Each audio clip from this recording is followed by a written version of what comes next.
దేవునికి మహిమ కలుగునుగాక. ఆమేన్. మత్తయి రాసిన సువార్త పాఠము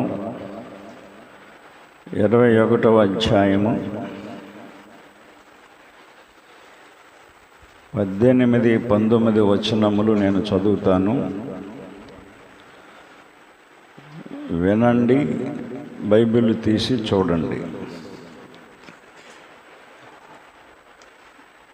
మత్తయి రాసిన సువార్త పాఠము 21వ అధ్యాయము 18, 19 వచనములు.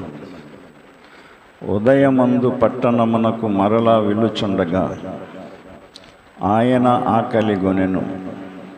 అప్పుడు త్రోవ పక్కన ఉన్న యొక్క అంజూరపు చెట్టును చూచి దాని యొద్దకు రాగా దాని యందు ఆకులు తప్ప మరేమీ కనబడలేదు. గనుక దానిని చూచి ఇక మీదట ఎన్నటికి నీవు కాపు కాయకుందువుగాక అని చెప్పాను. తక్షణమే ఆ అంజూరపు చెట్టు ఎండిపోయెను. ప్రార్థన చేద్దాం. మమ్మను మిక్కిలిగా ప్రేమించిన పరమ తండ్రి, ఈ వారం మాకు ఇచ్చిన ఈ మాటను బట్టి వాక్యమయున్న మీరు వాక్యము ద్వారా మాతో మాట్లాడి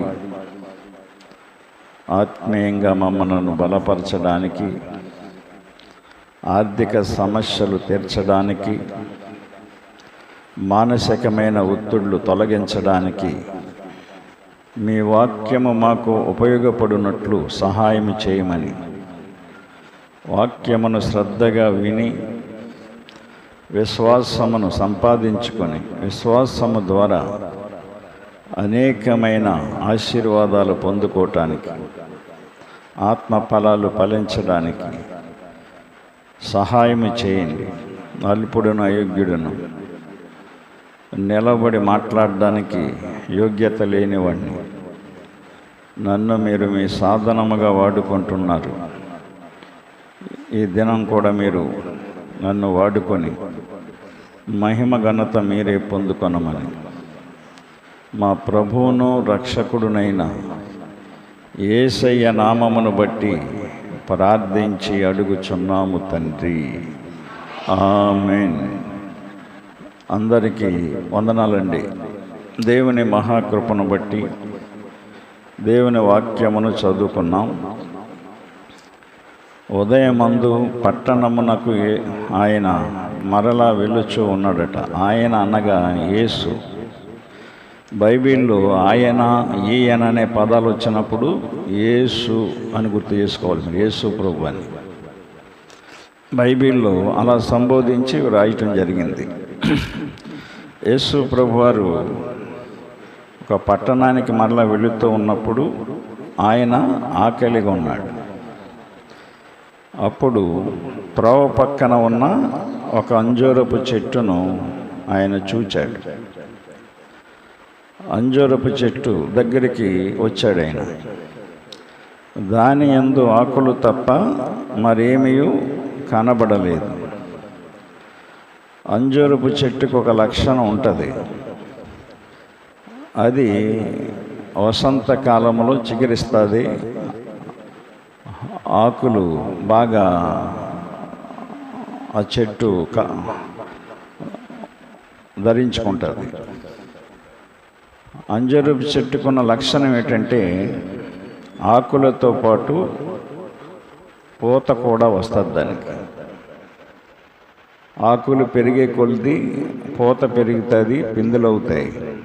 ఆకులు ఇంకా పెద్దవి అవుతాయి, పిందెలు కాయలు అవుతాయి. ఆకులు ఉన్నాయి అంటే ఫలాలు ఉన్నట్టు లెక్క. అది దూరాన్నించి ఆయన అంజూరపు చెట్టును చూశాడు. ఆయన దూరంగా మనకు ఆకులే కనబడతాయి, చెట్టు పచ్చగానే కనపడుతుంది, దానికి ఉన్న కాయలు కనిపించవు. దాని లక్షణాన్ని బట్టి, దాని గుణాన్ని బట్టి యేసు ప్రభువారు ఆ అంజూరపు చెట్టు పచ్చగా ఉంది, ఆకులతో ఉంది కాబట్టి దానిని ఫలాలు ఉంటాయి అనుకొని ఆ చెట్టు దగ్గరికి ఆయన వచ్చాడు, ఆయనతో పాటు శిష్యులు వచ్చారు. ఆకలి కొన్నాడట, ఆకలి తీర్చుకుందాం, ఆ అంజూరపు పళ్ళు కోసుకొని తిందామని చెప్పి వచ్చాడు ఆయన. చెట్టు దగ్గరికి వచ్చినప్పుడు దాని యందు ఆకులు తప్ప మరేమీ కనబడలేదంట. చెట్టుకి ఆకులు కాయలే ఉంటాయి, మరేమి అంటే కాయలు కనబడలేదు. ఆయనకి కోపం వచ్చింది. ఆకలితో ఉన్నాడు, ఆశపడి వచ్చాడు. ఆయన అనుకున్నట్టు అక్కడ సిచ్యువేషన్ లేదు, పరిస్థితి లేదు. ఆయన వెంటనే కోపం వచ్చింది ఆయనకి. దానిని చూచి ఇక మీదట ఎన్నటికి నీవు కాపు కాయకుందువుగాక అని చెప్పాడు. తక్షణమే ఆ అంజూరపు చెట్టు ఎండిపోయింది. అంజూరపు చెట్టు అన్యులమైన మనకి సాదృశ్యం ఇది. అంజూరపు చెట్టు లోకములో ఉన్న అన్యులకు సాదృశ్యం అది. అంజూరపు చెట్టు నీకు నాకు సాదృశ్యం. అంజూరపు చెట్టుగా ఉన్న మనల్ని దేవుడు దేవుని మందిరములోకి చేర్చాడు. దేవుని మందిరములోనికి మనం చేర్చబడినప్పుడు మనము ఫలించాలి. దేవుని వాక్యాన్ని విని ఆత్మీయముగా మనం ఫలించాలి. అంజూరపు చెట్టు ఒకప్పుడు అన్యులుగా ఉన్న మనకి సాదృశ్యంగా ఉంది. ఆకులు ఆస్తిపాస్తులకి సాదృశ్యంగా ఉన్నాయి. ఆస్తిపాస్తులు ఈనాడు ఎంతో కొంత డబ్బు, బంగారం, స్థలాలు ఇవన్నీ కలిగి ఉంటున్నాం మనం. దేవుని దగ్గరికి వాటి కోసమే వస్తున్నారు చాలామంది. ఆకులు అంటే అది పచ్చదనం. మనిషిని ఎప్పుడు పచ్చగా ఉన్నాడంటారంటే వాడి దగ్గర డబ్బు ఉన్నప్పుడు, ధనం ఉన్నప్పుడు, అన్నీ కలిగి ఉన్నప్పుడు వాడు చాలా పచ్చగా ఉన్నాడండి అంటారు. డబ్బులు అయిపోయినోడిని అది ఎండిపోయారండి అంటాడు. కనుక ఆ ఆకులు సిరి సంపదలకి, ఆస్తిపాస్తులకి సాదృశ్యంగా ఉంది. నాడు దేవుని దగ్గరకు వచ్చి మనం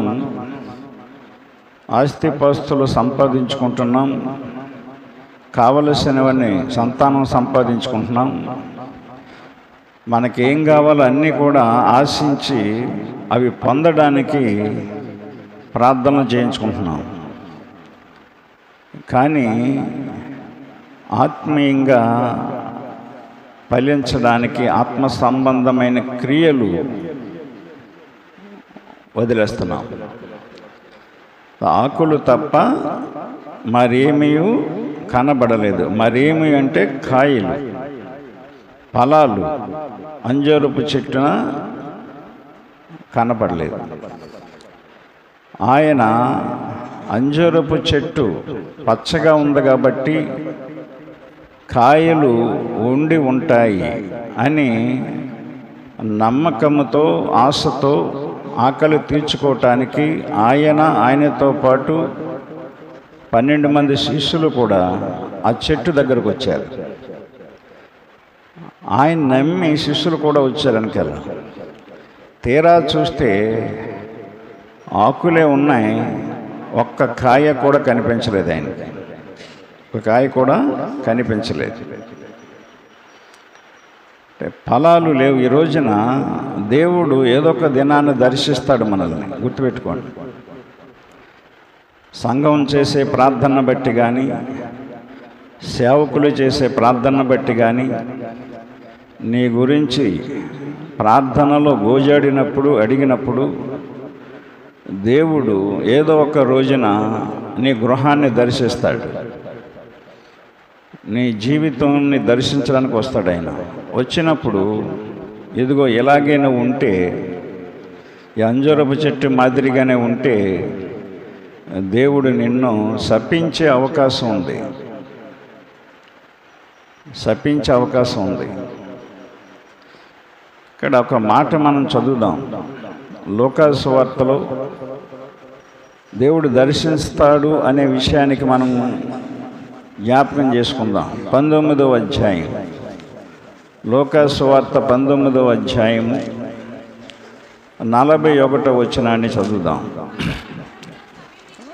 ఆయన పట్టణమునకు సమీపించినప్పుడు దానిని చూచి దాని విషయమై ఏడ్చి యెరూషలేము పట్టణానికి వచ్చాడైన. ఆ పట్టణమును చూచి ఏడ్చాడైన.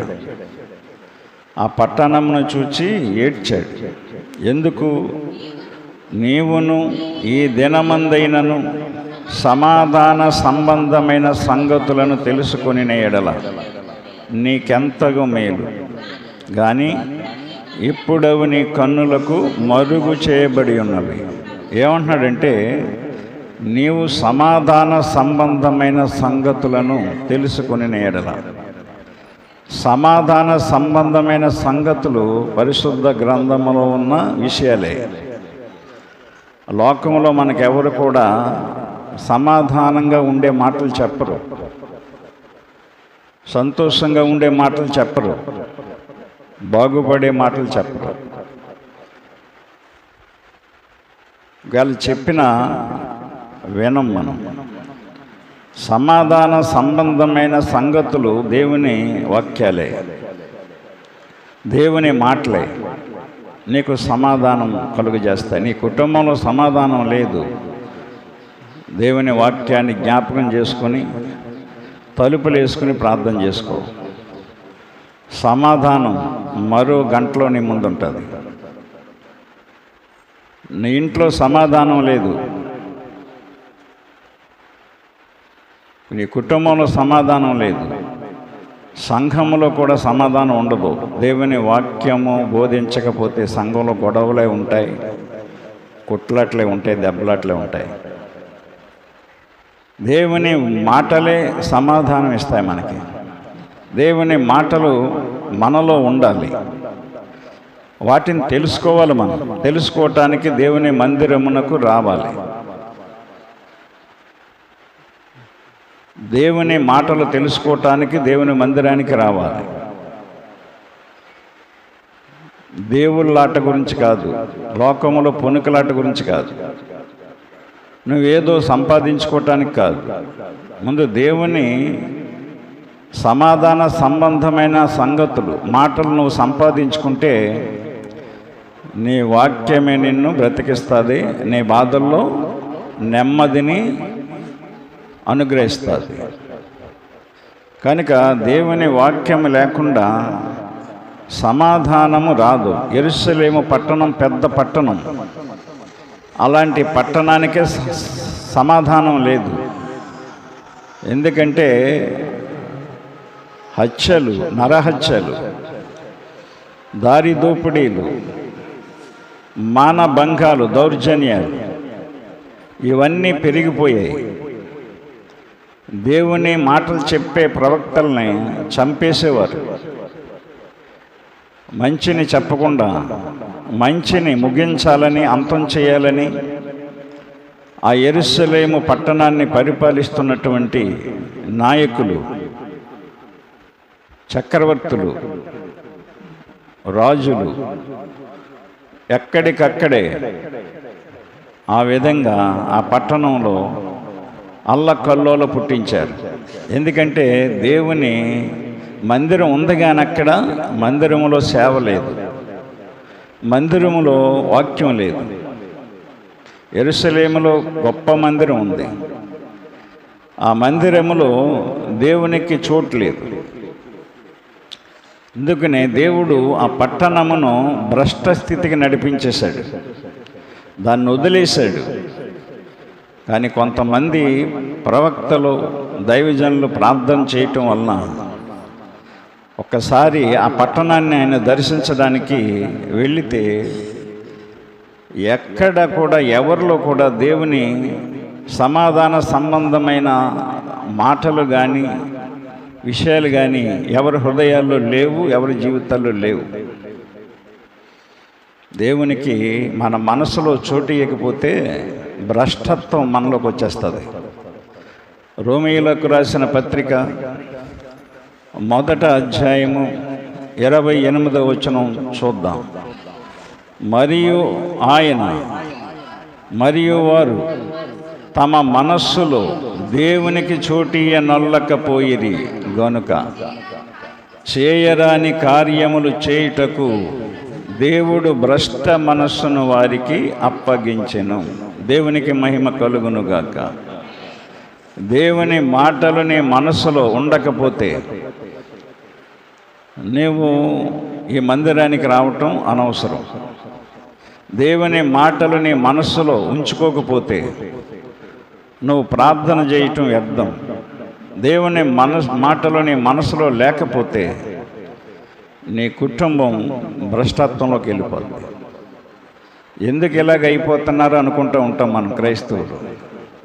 ఎందుకు అయిపోతారంటే దేవుని మాటలు, దేవుని వాక్యము వారి హృదయములో లేక చేయరాని కార్యాలు చేస్తూ ఉంటారు, చూడకూడని విషయాలు చూస్తూ ఉంటారు, వినకూడని సంగతులు వింటూ ఉంటారు, వెళ్ళకూడని ప్రదేశాలకు వెళుతూ ఉంటారు. భ్రష్టులైపోవటానికి ఇవన్నీ. ఇక్కడ యేసు ప్రభు వారు యెరూషలేము పట్టణానికి వచ్చి ఆ పట్టణాన్ని చూసినప్పుడు ఆ పట్టణంలో దేవుని మాటలు ఎవరి హృదయంలో లేవు, ఎవరికి సమాధానం లేదు. గుర్తుపెట్టుకోండి. ఆ పట్టణాన్ని దర్శించాడు ఆయన. ఆయన ఏం చెప్పాడు? చూసి నీవును నీ దినమందైనను సమాధాన సంబంధమైన సంగతులను తెలుసుకుని ఎడల. ఇప్పటి వరకు మీకు ఎవరికి సమాధానం లేదనుకోండి, ఈ దినము ఈ వాక్యాన్ని నువ్వు విని ఈ మాటలు నీ మనసులో పెట్టుకుంటే, ఈ మాటల ప్రకారం నీ జీవితాన్ని తగ్గించుకుంటే, లోబరుచుకుంటే నీకు సమాధానం సాయంత్రం కల్లా వచ్చేస్తుంది. ఈ దినమందైనను ఈ సంగతులను గ్రహించుకోవాలి. ఇప్పటి వరకు నీకు ఆరోగ్యం లేదు ఒంట్లో, ఈ మాటలు విను, ఆరోగ్యం దేవుడిస్తాడు. నీ మనసులో పెట్టుకో, వినేసి వదిలేకు. ఇప్పటి వరకు నీకు ఇబ్బందుల్లో ఉన్నావు, అప్పుల్లో ఉన్నావు, ఈ దినము ఈ మాటలు విని నీ మనసులో ఉంచుకో. ఆ మాటల ప్రకారంగా నీ జీవితాన్ని మార్చుకో. నీ పరిస్థితులు మారుతాయి. మారే విధానాన్ని దేవుడు నీ కళ్ళ ముందుకు తీసుకొస్తాడు. ఏది లేదనుకుంటున్నావో అది నీకు కలగాలంటే నీ మనసులో దేవుని మాటలు నీవు నింపుకోవాలి. ఎందుకంటే సమాధాన సంబంధమైన మాటలు అవి తెలుసుకుని ఎడల నీకెంతో మేలు అంటున్నాడు. మేలే తప్ప కీడు జరగదు నీకు. అవని అంటూ ఏమన్నాడు? 43వ వచనం, ప్రభువు నిన్ను దర్శించిన కాలము నీ వెరుగకుంటివి. అర్థమైందా? ప్రభువు నిన్ను దర్శించు కాలము నీవు ఎరుగకుంటివి గనుక నీ శత్రువులు నీ చుట్టూ గట్టు కట్టి ముట్టడి వేసి అన్ని ప్రక్కలను నిన్ను అరికట్టి నీలోనున్న నీ పిల్లలతో కూడా నిన్ను నేల కలిపి, గమనించండి, నీలో రాతి మీద రాయి నిలిచి ఉండనీయని దినములు వచ్చుచున్నవి అని చెప్పాడు. కనుక ప్రభు దర్శించిన కాలాన్ని మనం తెలుసుకోవాలి. పౌలు సౌలుగా ఉన్నప్పుడు దేవుడు అతన్ని దర్శించిన సంగతి తెలుసుకున్నాడు. తెలుసుకొని సౌలా నీవు నన్నేలా హింసించుచున్నావు అన్నాడు. నువ్వెవరో ప్రభు అని అడిగాడు సౌలు. నీవు హింసించుచున్న యేసును. నిజానికి యేసు ప్రభువుని హింసించలేదు అతను. యేసు ప్రభువుని నమ్మిన వాళ్ళని హింసిస్తున్నాడు. నువ్వు నిజంగా యేసు ప్రభువుని నమ్మినప్పుడు నిన్ను ఎవరు హింసించినా, నిన్నెవరు అవమానించినా, నిన్నెవరు ఏ విధంగా మాట్లాడినా అది ఆయనను చేసినట్లు అవుతుంది. నిజంగా మనం ఆరాధించినప్పుడు, దేవుణ్ణి విశ్వాసంతో మనం ప్రార్థించినప్పుడు, నీకు తగిలే దెబ్బ ఆయనకి తగిలినట్లే, నీకు కలిగే అవమానం ఆయనకి కలిగినట్లే. ఇక్కడ అదే అన్నాడు ఆయన, నీవు అప్పుడు అతడు నీవెవడవని అడగగా ఆయన, నీవు హింసించుచున్న యేసును. యేసును ఆయన హింసించలేదు. యేసు అక్కడ లేడు కూడా అప్పటికి. అర్థమైందా? ఆయన చనిపోయిన తర్వాత ఇది ఆయన నమ్మిన బిడ్డల్ని హింసిస్తున్నాడు, చంపేస్తున్నాడు, చాలా బాధలు పెడుతున్నాడు. అప్పుడు ఆయన దర్శించి చెప్పాడు. కనుక అక్కడ దర్శనాన్ని పౌలు గ్రహించుకున్నాడు. యేసు ఉన్నది నిజమే, నేనేదో అనుకొని ఆయన నమ్మిన వాళ్ళందరినీ హింసిస్తున్నాను, చంపేస్తున్నాను, పాడు చేస్తున్నాను, సంఘాలను పాడు చేస్తున్నాను. లేదు యేసు ఉన్నాడు. ఆయన చనిపోయాడు అనుకున్నాం, కాదు, చనిపోయినా సరే ఉన్నాడు, ఆయన నాతో మాట్లాడాడు అని ఆ దర్శనాన్ని ఆయన గ్రహించుకొని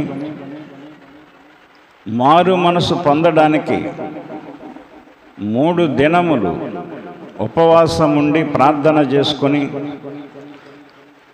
ఆ దర్శనం చూసి చూపు పోగొట్టుకున్నాడు గనుక ఆ చూపును మరలా పొందుకున్నాడు. పోగొట్టుకున్న దాన్ని మరలా పొందుకున్నాడు. కారణం ఏంటంటే ఆ దర్శనము దేవునిదని గ్రహించాడు అతను. పరాయి వాడైన యేసుని నావాడు అనుకున్నాడు. ఆ ప్రభుత్వానికి దాసుడిగా పనిచేస్తున్న నేను నా యేసుకు దాసుడిగా పని చేయాలనుకున్నాడు. మీరు ఎవరైనా అనుకుంటున్నారు అలాగా? దేవుని పని చేద్దాం, దేవుని పరిచర్య చేద్దాం, దేవుడు నా కొరకు ప్రాణం పెట్టాడు, నాకు ప్రాణం పోసాడు అని ఎప్పుడైనా మీకు అనిపిస్తుందా? ఈ వాక్యం విన్నప్పుడు అనిపిస్తే ఎందుకు ఉంటామండి మేము అనే ఆలోచన మీ మనసులోకి వస్తుంది. నేను అలా అనుకున్నాను, దేవుని కొరకు బ్రతకాలనుకున్నాను, తీర్మానం చేసుకున్నాను, దేవుని సేవకి సమర్పించుకున్నాను, నా జీవితాన్ని మార్చుకున్నాను, నేను చేస్తున్న పనులు వదిలేసుకున్నాను, బ్రతుకుట క్రీస్తే చావు అయితే లాభం అని తీర్మానం చేసుకున్నాను నేను. అందుకని ఈ రోజున ఇక్కడ ఈ పరిచర్య, ఈ స్థితి ఇలా ఉంది. అనుకోవాలండి, దేవుడు నన్ను దర్శించాడు అనుకోవాలి, దేవుడు నాతో మాట్లాడుతున్నాడు ఇప్పుడు అయ్యగారి ద్వారా అని చెప్పి అనుకోవాలి. మీరు ప్రభువు నిన్ను దర్శించిన కాలము నీవు ఎరుగకుంటివి గనుక నీ శత్రువులు, అంటే సాతానే నీ శత్రువు, ప్రథమ శత్రువు. సాతానే నిన్ను తరిమేస్తుంది, నీ చుట్టూ గట్టిగట్టేస్తుంది, బిగించేస్తుంది. మన శత్రువు ఎవరంటే సాతానే. మన ఎదుటివారు కాదు, మన పక్కోళ్ళు కాదు, మన బంధువులు కాదు. వాళ్ళు ఏం చేయలేరు మనల్ని, వాళ్ళ వలన ఏమవ్వదు. సాతానే శత్రువు ఏదైనా చేస్తాడు నిన్ను. ఏమైనా చేయగలవని పాట పాడుతాం దేవుడి గురించి, కానీ సాతాను కూడా ఏమైనా చేస్తుందనే సంగతి మీకు తెలియట్లేదు. అది చేస్తుంది కాబట్టే అలాగే దేవునికి దూరంగా బతుకుతున్నారు. మీరు ప్రార్థనలకు దూరంగా బతుకుతున్నారు, ఆరాధనలకు దూరంగా ఉంటున్నారు, ఎక్కడెక్కడికో పారిపోతున్నారు. తరిమేస్తున్నాడు వాడు, నీ చుట్టూ గట్టి కట్టేస్తున్నాడు రాకుండా. నువ్వు అవకాశం ఇచ్చేస్తున్నావు వాడికి. ప్రభువు నన్ను దర్శించాడని నీకు తెలియట్లేదు, వాక్యము ద్వారా నాతో మాట్లాడుతున్నాడని నువ్వు దేవుని సంగతులు నువ్వు తెలుసుకొని నీ మనసులో ఉంచుకోవట్లేదు. కనుక దేవుని వాక్యాన్ని మనం అర్థం చేసుకోవాలి. అంజూరపు చెట్టుని, ఒక చెట్టునే ఆయన శపించేశాడు. చెట్టు మనిషికి సాదృశ్యం, మానవునికి. దేవుడు చెట్టుని మనుషునితో పోల్చాడు, మనుషుని చెట్టుతో పోల్చాడు. అర్థమైందా? ఆయన ఏం చెప్తాడు 1వ కీర్తనలో, దుష్టుల ఆలోచన చెప్పున నడువక, పాపుల మార్గమున నిలవకండి, అపహాసకులు కూర్చుండు చోటున కూర్చుండకండి, యెహోవా ధర్మశాస్త్రమునందు ఆనందించుచు. బైబిలు మాటలు వినేటప్పుడు ఆనందించాలి, మనం సంతోషించాలి. దివారాత్రములు దానిని ధ్యానించువాడు ధన్యుడు. దివా అంటే పగలు, రాత్రి అంటే రాత్రి. పగలు ప్రార్థనకి రావాలి, ఆయన ధర్మశాస్త్రంలో ఉన్న సంగతులు మనం తెలుసుకోవాలి. రాత్రిపూట ప్రార్థనలు జరుగుతున్నాయి, ప్రార్థనలకు రావాలి, ఆయన మాటలు మనం తెలుసుకోవాలి. గురువారం కడిపలంకలో ఎంతమంది వస్తున్నారు రాత్రి? ఎందుకు మానేస్తున్నారు? ఆ పగలు పనికి మానలేదు కదా, నువ్వు నీ ప్రయాణం మానలేదు కదా, నీ వ్యాపారం మానలేదు కదా, మరి ఆ రాత్రి ప్రార్థన ఎందుకు మానేస్తున్నారు? దేవుని సంగతులు తెలుసుకోవాలని ఎందుకు లేదు మీకు? శుక్రవారం చైతన్య నగర్లో ఎంతమంది వస్తున్నారు మీరు? నడవడానికి ఓపిక లేదండి, కూర్చుంటానికి ఓపిక లేదంటున్నావు, తినడానికి ఓపిక ఉందా? ప్రాణం ఇచ్చాడు కదా దేవుడు, నీకు ఊపిరిచ్చాడు కదా, జీవం ఇచ్చాడు కదా, సమస్తం ఇస్తున్నాడు కదా.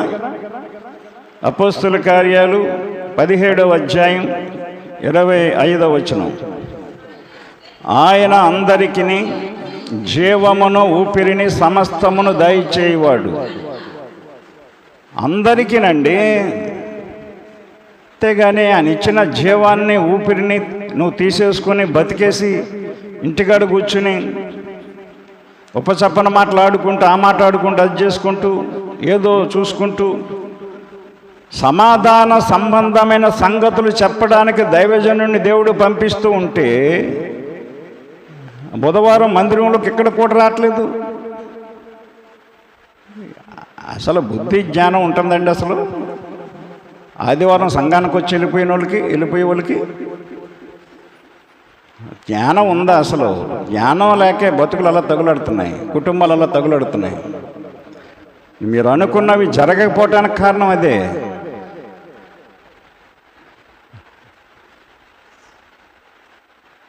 నాడు ఏది అనుకుంటే అది జరుగుతుందో మాకు. కారణం ఏంటి? ప్రతి సమయాన్ని సద్వినియోగం చేసుకుంటాం మేము. సమాధాన సంబంధమైన సంగతులండి ఈ బైబిల్లో ఉన్న మాటలు. నువ్వు ఆ మాట వినడానికే రాకపోతే ఆశీర్వాదం నీ ఇంటికి ఎలా వస్తుంది? సమాధానం ఎలా వస్తుంది? కరెక్ట్ కాదు అది.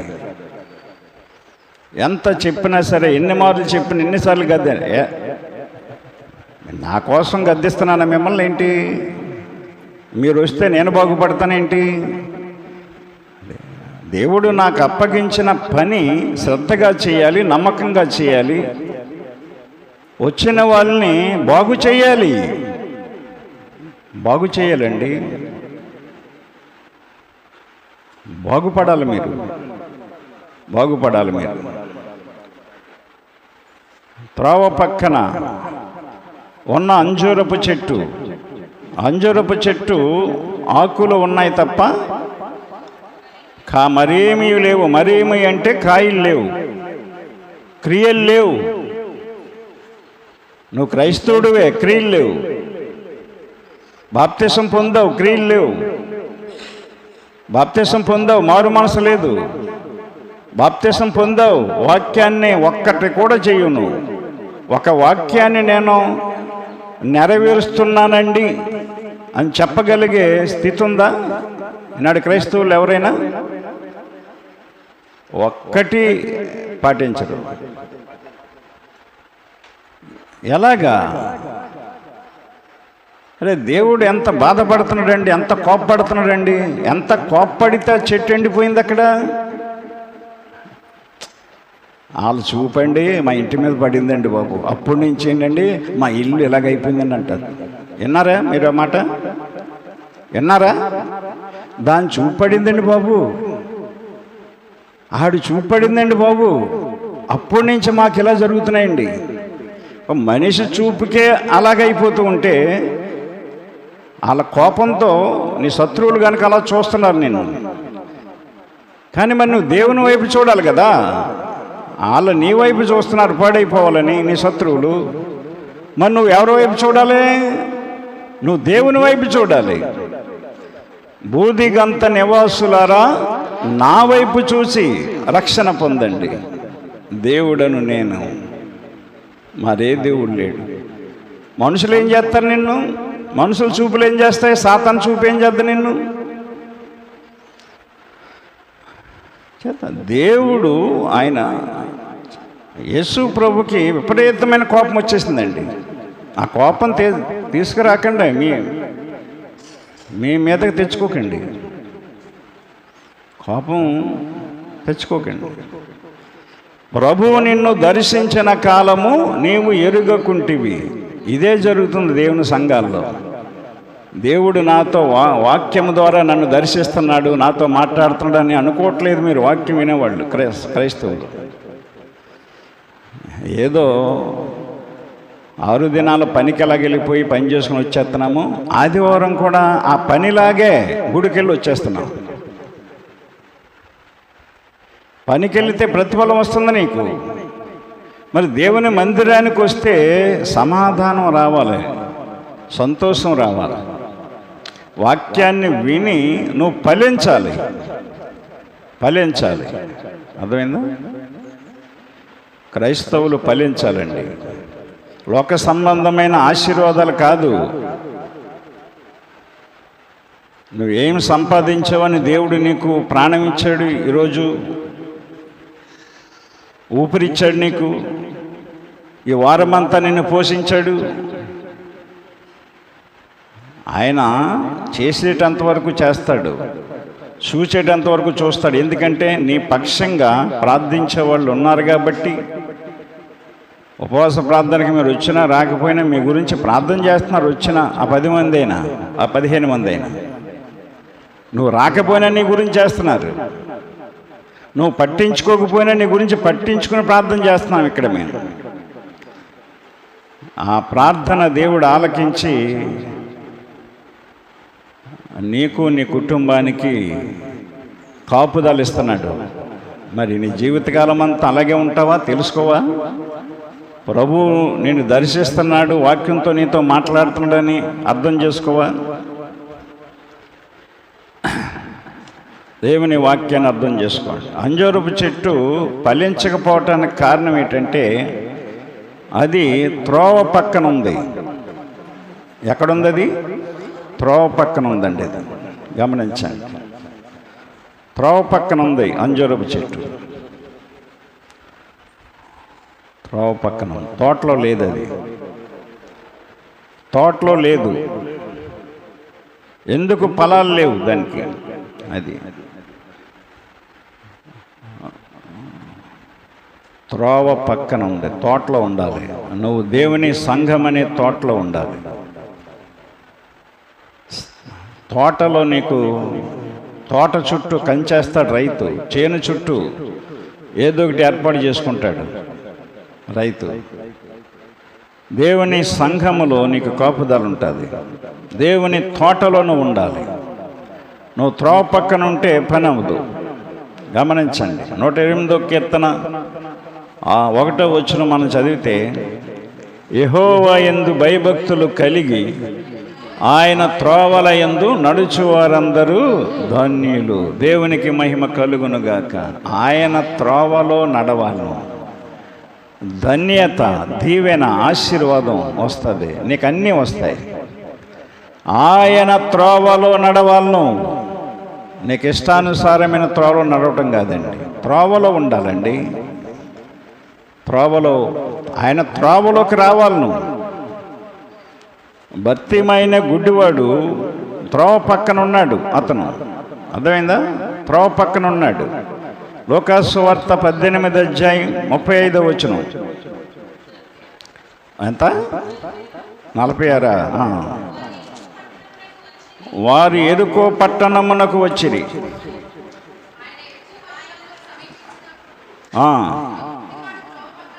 ఒక గుడ్డివాడు త్రోవ పక్కన కూర్చుండి భిక్షమడుకునిచుండెను.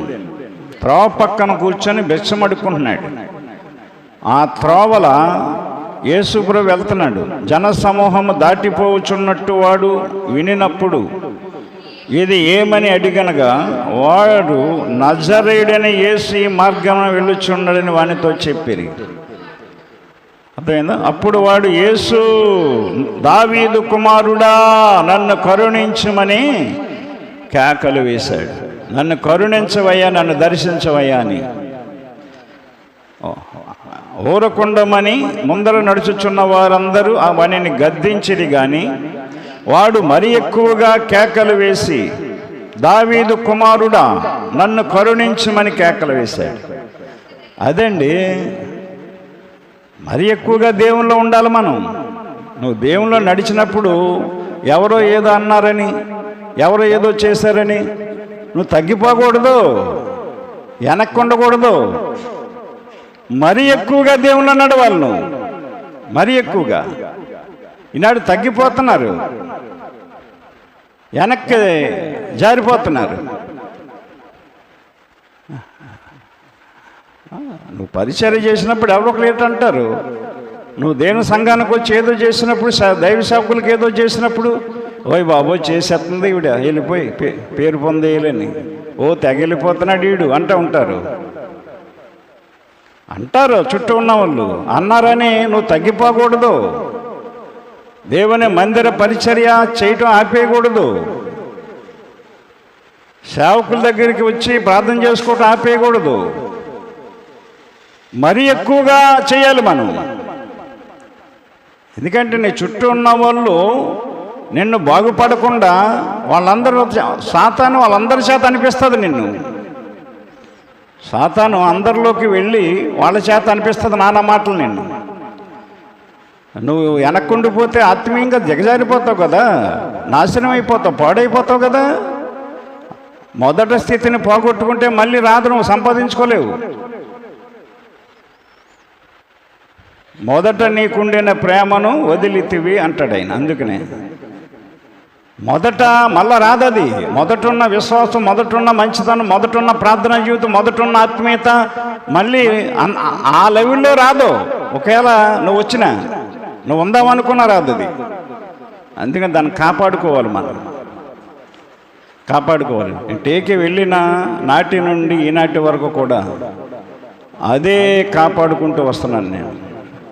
మనుషుల్ని కానీ, బంధువులను కానీ, చుట్టాలను కానీ, స్నేహితులను కానీ ఎవరిని లక్ష్య పెట్టకుండా పక్కకు తోసేసి ఆ విశ్వాసాన్ని కాపాడుకుంటూ ఈ పరిచయం చేస్తున్నాం. ఒక బరియల్ గ్రౌండ్కి వెళ్ళాను నేను కూడా, సమాజ్ చేయడానికి వెళ్ళాను నిన్న. ఆ పేటోళ్ళు వాళ్ళందరూ కూడా దగ్గరికి వచ్చి, అయ్యి బాబు అయ్యగారు మీరు వచ్చేసారు అయ్యగారు, అయ్యో ఎంత మాటలు చెప్తున్నారండి, ఎలాంటి మాటలండి మా గుండెల్లో పొడుచుకుంటున్నాయండి. నాటోళ్ళు వాళ్ళు, మందు కొట్టు వాళ్ళు. మేము మా కళ్ళ ముందు పరిచర్య మీ ఎదిగిపోయిందండి మీది. ఆ సంఘంలో ఉన్న వ్యక్తి కూడా అన్నాడు, పెద్ద, మా గుడి అలాగే ఉందండి ఎప్పుడుతో ఇది, మీరు ఎంతో ఎత్తుకు ఎదిగిపోయారు. దేవుడండి బాబు, దేవుడండి మీరు కరెక్ట్గా ఉంటారు, మీరు మీ సంఘం కరెక్ట్గా ఉంటుందని మాట్లాడారు. అది కావాలండి మనకి. నేను ఆస్తిపాస్తులు ఏం సంపాదించాలి, కార్లు బంగ్లు ఏం సంపాదించలేదు. ఎంత సంతోషం అయిపోయిందంటే నాకు అక్కడ, ఎంత అలా వెళ్ళాను కాబట్టి వాళ్ళు మాట్లాడగలిగారు, వాళ్ళ మనసుల్లో ఉంది. కాపాడుకోవాలండి మొదట ప్రేమను, విశ్వాసాన్ని మనం. ఎవరో ఏదో అన్నారని, ఎవరో మూలిగారని, ఎవరో తినికారని, ఎవరో తుమ్మారని ప్రార్థనలకు రాకుండా మానేసి, ప్రార్థనలకి డుమ్మా కొట్టేసి మీ ఇష్టానుసారంగా తిరిగితే ఎలా ఎలా బాగు చేస్తాడు దేవుడు? ఎన్నో నిందలు వస్తాయి, అవమానాలు వస్తాయి, ఎన్నో ఎదురు దెబ్బలు తగులుతాయి. సేవకులు మానేశారా? బైబిల్లో ఉన్న యేసు ప్రభు ఆగిపోయాడా?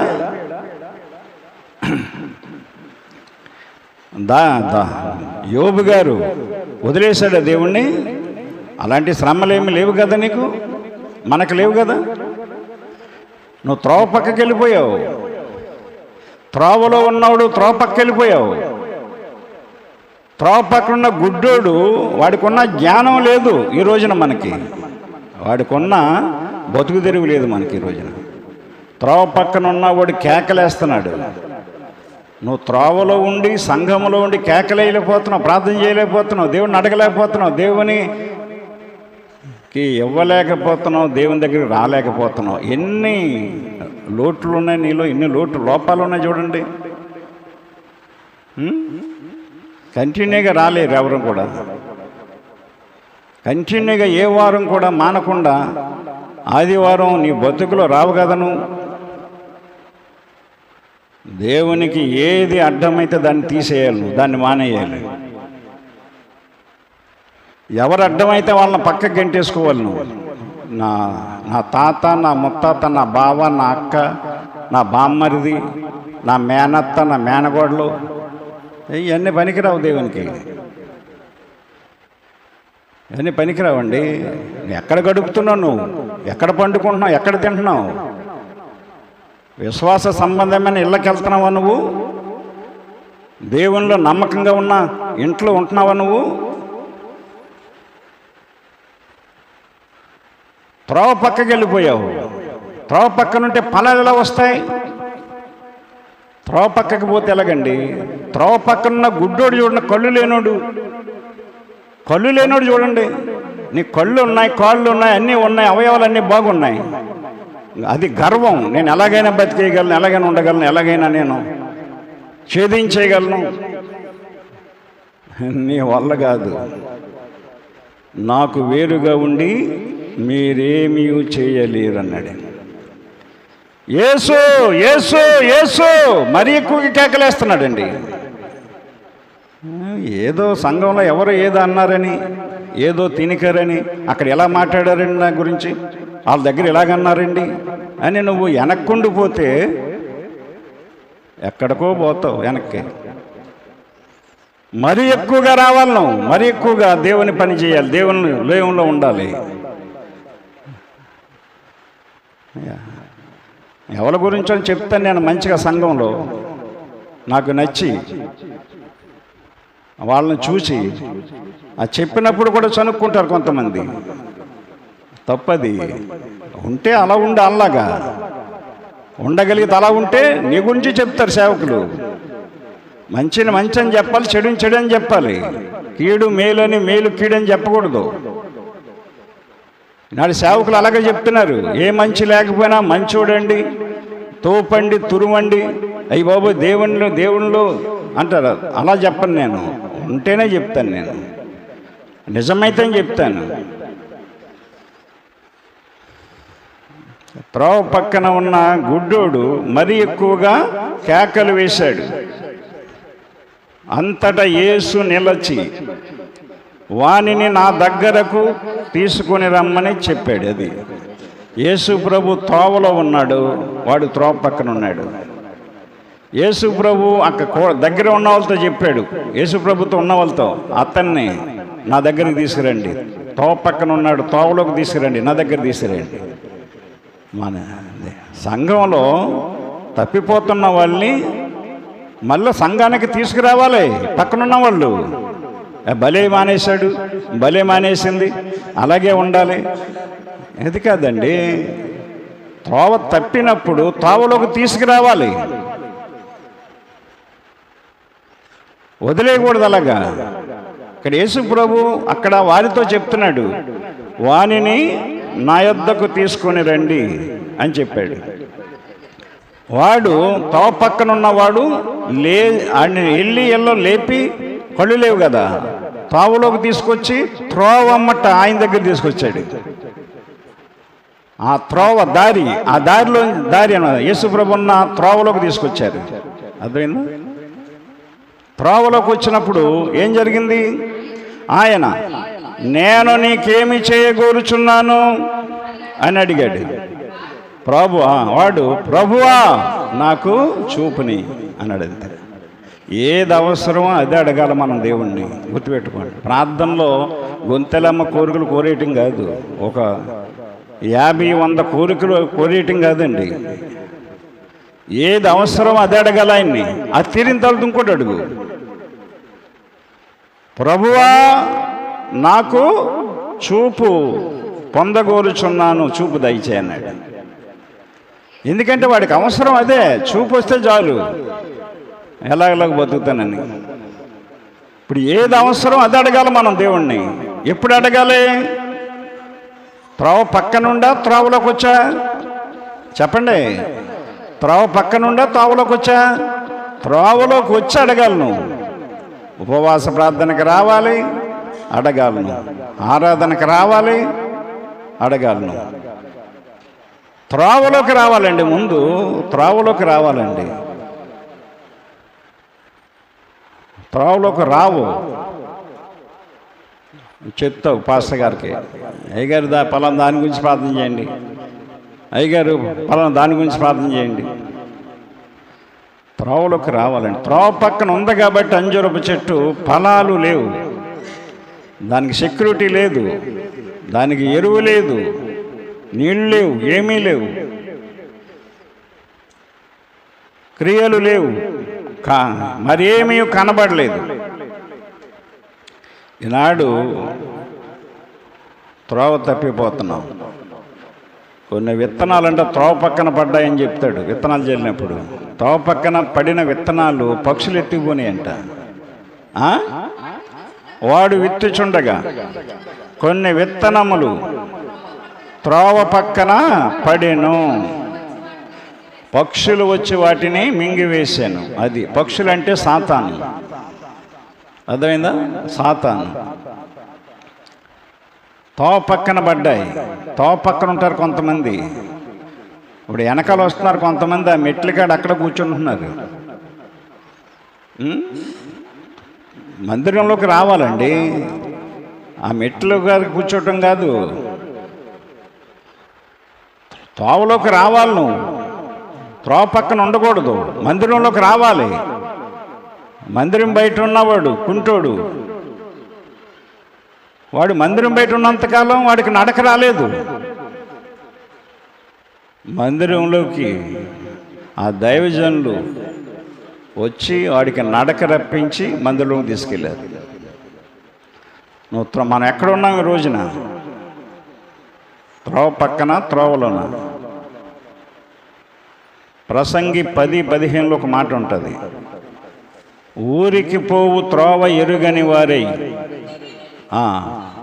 ఊరికి పోవు త్రోవ ఎరుగని వారే బుద్ధిహీనులు తమ ప్రయాస చేత ఆయాసపడుదురు. ఎంత ఆయాసపడినా, ఎంత ఆరాటపడినా, ఎంత ఆశపడినా నీకేది కలగదండి. ఆల్రెడీ దేవుని మార్గంలోకి వచ్చేసావు, బాప్తిసం పొందేశావు. నువ్వు కష్టమైన నష్టమైన ఆ త్రోవలో నువ్వు ఉండడానికే, నడవడానికే ఇష్టపడాలి తప్ప త్రోవ బయటికి వెళ్ళకూడదు. ఊరికి పోవు త్రోవ ఎరుగని వారే. ఏ ఊరు వెళ్ళాలో తెలియకుండా బయలుదేరి వెళ్తే చుట్టూ తిరిగితే ఊరు వెళ్ళను. అలాగే పరలోకానికి వెళ్ళే త్రోవ తెలియాలి మనకి, అది మన ఊరు. అర్థమైందా? గమనించండి. కొంతమంది వంకర తావులు కల్పించుకుంటున్నారట. యెషయా 59:8 యెషయా 59:8 శాంతి మార్గము వారు ఎరుగరు, వారి నడవడులలో న్యాయము కనబడదు, వారు తమ కొరకు వంకర త్రోవలను కల్పించుకొనుచున్నారు. చూడండి, ఇది బుద్ధి. దేవుడు ఇశ్రాయేలు గురించి రాసిన మాట ఇది. అది తన ప్రజలైన ఇశ్రాయేలీల గురించే, బయట అన్యుల గురించి కాదు. వాళ్ళకి ఏమీ తెలియదు కాబట్టి ఎలాగో ఏడుస్తారు, వాళ్ళు ఎలాగో ప్రవర్తిస్తారు. వదిలేయండి. బైబిలు యేసు ప్రభుని నమ్మిన ఇశ్రాయేలు గురించి, మన గురించి రాయబడింది. ఆయన నమ్మిన వారికే ఇవన్నీ, నమ్మనోళ్ళకి కాదండి. 10వ తరగతి పుస్తకాలు 10వ తరగతి చదివోళ్ళకే, 9 చదివోళ్ళకి, ఇంటర్ చదివోళ్ళకి కాదు. ఈ బైబిలు ప్రభువుని నమ్మిన మనకే, ఆయన ప్రజలకే, ఆయన బిడ్డలకి చెప్పాడు. అర్థమైందా? శాంతి మార్గము వారు ఎరగరట, వారి నడవలలో న్యాయం ఉండదు, న్యాయంగా మాట్లాడరు, న్యాయంగా చెప్పరేది. ముఖం చూసి మాట, మనిషిని చూసి మాట్లాడతారు. చచ్చ, అలా ఉండకూడదండి. ఇప్పుడు అదే బతుకులేటండి, ఇప్పుడు అదే. మనుషులం కాదండి, జ్ఞానంగా ఉండాలి కదా. న్యాయం మాట్లాడు, దేవుడు నీకు న్యాయం చేస్తాడు. నేను చాలామందికి ఇష్టం ఉండను, నేను మా వాళ్ళకి, మా సొంత వాళ్ళకి ఇష్టం ఉండను నేను. ఎందుకంటే ఉన్నది కరెక్ట్గా మాట్లాడతాను నేను. ఇష్టపడరు, పాస్టర్లు కూడా ఇష్టపడలేదు నన్ను. ఈ వాక్యం ఎలా చెప్తానని, కలెక్టర్ గారు మీరు అలా చెప్పేయకూడదని డైరెక్ట్గా అంటున్నారు. ఎక్కడ కలిసినప్పుడు మీరు పాస్టర్ల గురించి చెప్తారేంటి బాబు అంటాడు. దాచుకోవాలా? చాలామంది చూడు, పిల్లలు తప్పులు చేస్తూ ఉంటారు, పాస్టర్ గారికి చెప్పరు. అయ్యగారికి కొంచెం ప్రార్థన చేయండి బాబు, ఇలా తప్పుడుగా నడుస్తున్నారు మా అబ్బాయి మా అమ్మాయి. దాచుకుంటూ ఉంటారు ఏమీ లేనట్టు. అతిక్రమములను దాచిపెట్టుకున్నవాడు వర్ధిల్లడు, వాటిని ఒప్పుకొని విడిచిపెట్టుకున్నవాడు కనికరము పొందు. దైవజనం చెప్పాలి మీరు. అయ్యగారు ఎవరికి చెప్పకుండా మీరు ప్రార్థన చేయండి, మేము మనసులో పెట్టుకోండి. కొంచెం ఎవరికని చెప్తే మేము లోకం అయిపోతాం, వలసగనం అయిపోతాం అని. దైవజనులకు చెప్తే దేవుడికి చెప్పినట్లు కదా.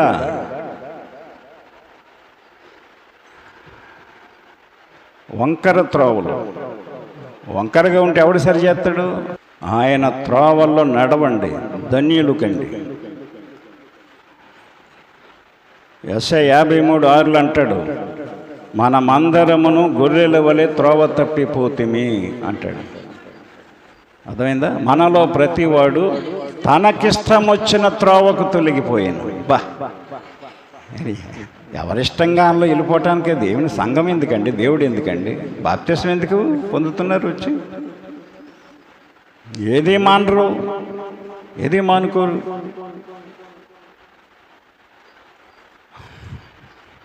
ఏది మానుకోరు. మనకిష్టమైన త్రోవకు తొలగిపోవటానిక? అందరూ దారి తప్పిపోతే ఇంకేటండి? ఎవరు ఏం పట్టించుకోవట్లేదు, అసలు ఏమి బాధ్యత లేదు, బాంధవ్యం లేదు, ఆత్మీయత లేదు. ఇర్మియా గ్రంథం 50:6 మనం చూస్తే,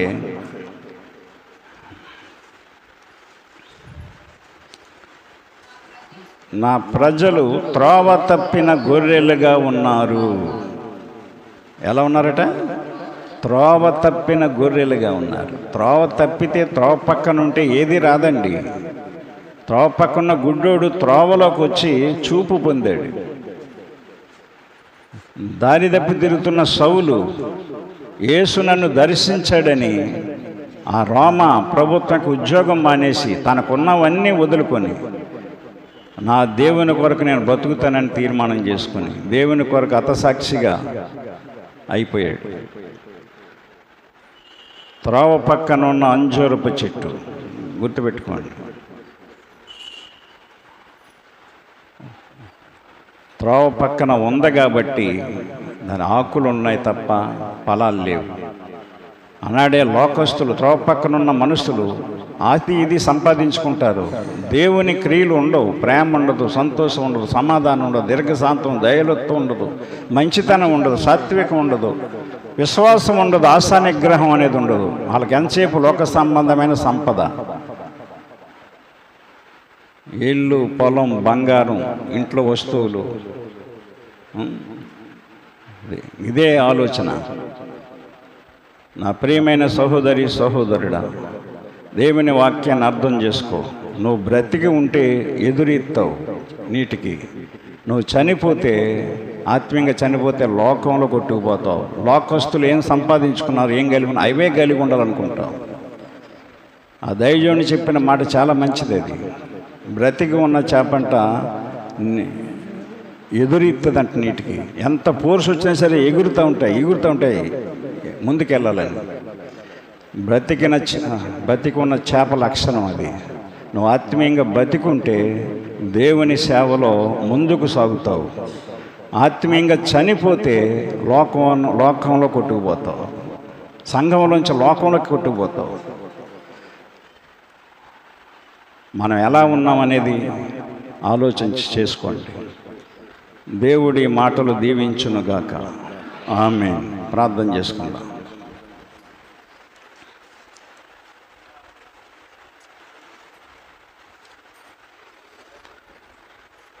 ప్రేమ కలిగిన ప్రియ పరలోకపు తండ్రి, పరిశుద్ధుడా, పరిశుద్ధుడా, పరిశుద్ధుడా, మీకు వందనములు, స్తోత్రం తండ్రి. మీ పరిశుద్ధాత్మ జ్ఞానంతో, ఆత్మ ప్రేరేపణతో అంజూరపు చెట్టును గూర్చి మాట్లాడుతూ కొన్ని సంగతులను మాకు వివరించి బోధించారు తండ్రి.